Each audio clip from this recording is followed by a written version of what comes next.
making to demonize Xi Jinping, that if a very difficult American president came along, they had to make sure that they had substantive ties with the rest of the world to protect themselves, is that there are 8 billion people on planet Earth.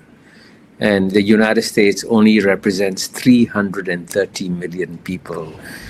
And, one thing that Americans should do is travel around the world and see how the rest of the world views China. Of this huge reality that Americans have isolated themselves with their demonization of China. The most sophisticated geopolitical players in the world are the Chinese leaders, by far. Because they're not thinking about just tomorrow. They're always thinking of where they are headed for in the next 5 to 10 years. So they are always thinking where they want to be 10 years from now, and then they carry out various measures to ensure that they head in that direction. So, for example, many years ago, they anticipated some kind of containment policy by the United States, and so they went out of their way to integrate themselves with the countries surrounding them. So, for example, I live in Southeast Asia, in ASEAN. Can you believe it? In the year 2001, China proposed a free trade agreement with ASEAN. In fact, even though ASEAN is a pro-Western organization, no Western country proposed a free trade agreement, but China did so. And the result of that was that China's trade with ASEAN, Southeast Asia, went up from 40 billion in the year 2000 to 975 billion by 2022, making it the world's largest trading relationship. That's an example of long-term thinking that paid off. And in the same way, all these initiatives that the Chinese have launched, the Belt and Road Initiative, the New Development Bank Initiative, the Asian Infrastructure Investment Bank Initiative, these are all initiatives that are tying the world to China in many ways substantively. And so they knew that if a very difficult American president came along, they had to make sure that they had substantive ties with the rest of the world to protect themselves from such an American president. So, and of course, in the case of Donald Trump, they have very complex cost-benefit calculations. They know that Trump will apply a lot of bilateral pressure on China, but at the same time, Trump will also alienate a lot of the allies of the United States of America, because he sees allies not as assets, but as liabilities. So all the efforts by the Biden administration to try and get the Asian allies to counterbalance China will be washed away to some extent by Donald Trump. So we know that costs and benefits for the Chinese when Donald Trump takes over. Well, one thing I want to say, another startling thing for your American audience, which they should be aware of, is that there are 8 billion people on planet Earth. And the United States only represents 330 million people. The 330 million people in the United States of America have been captured by a very negative portrayal of China, and believe that China is out to dominate the world and China is a threat to the world. And, one thing that Americans should do is travel around the world and see how the rest of the world views China.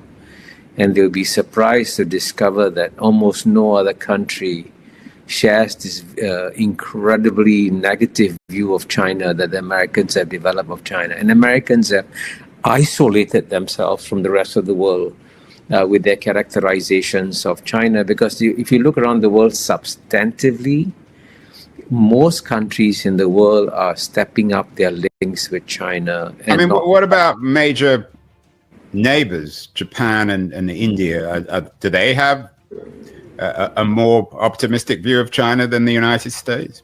No, I think it is. It is, by the way, when you live next to a country that used to be a mouse, small mouse. And remember, in the year 1980, the U.S. economy was 10 times the size of China.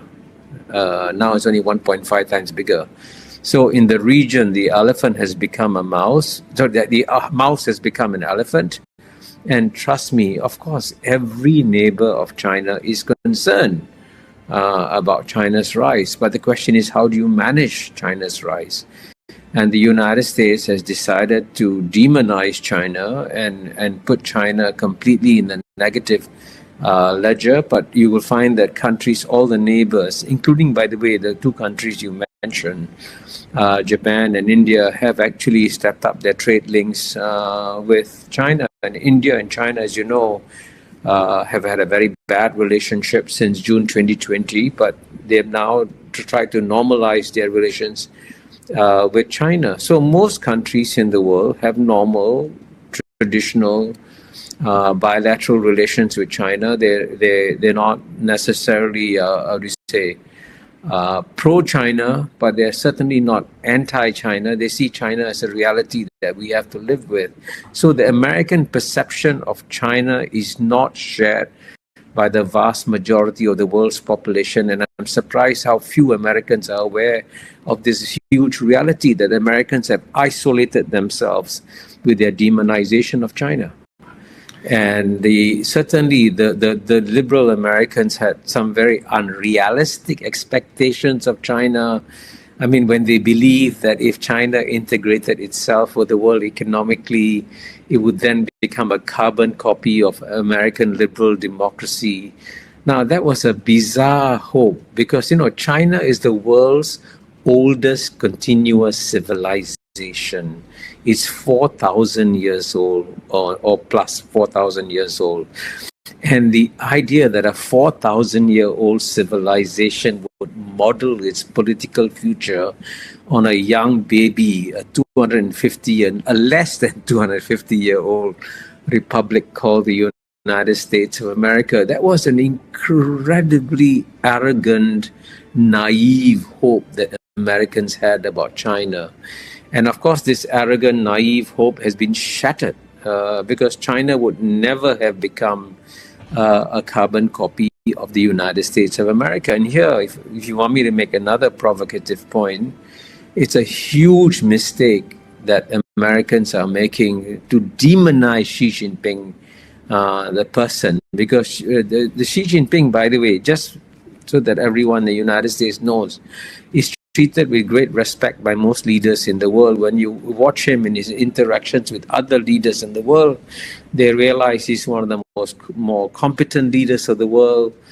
He's growing his economy. China is going through a bad patch, by the way. The Chinese economy is going through a bad patch this year and next year. It'll take some time to recover.